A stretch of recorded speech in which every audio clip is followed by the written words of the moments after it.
Cái tiêu, cái tiêu.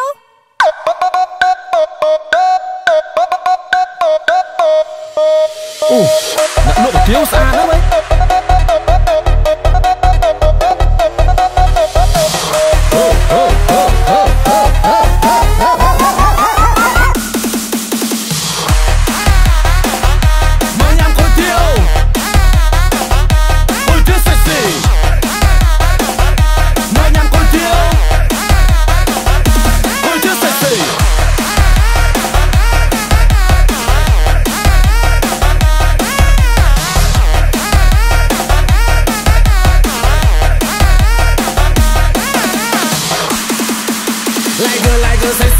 Like girl một quý, like girl điệp slim, but like girl có bộ VIP, like girl điệp sọc cờ hóm, like girl điệp tôi high school, like girl bầu mọt vào cờ hóm, và sai sờ bài trên tập bên nơi chân on, like girl sexy, like girl sexy on, sign sexy ha on, sign sexy, like girl sexy, like girl sexy on, sign sexy ha on, sign sexy.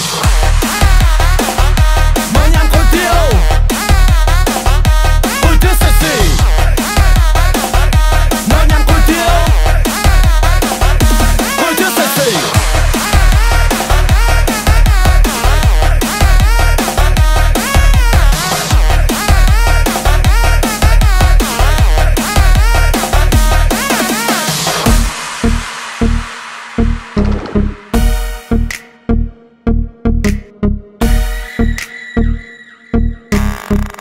Ta họ mùi bong ấy Ba mong tình chất ôn trong nắng không lệ liếm ấy nào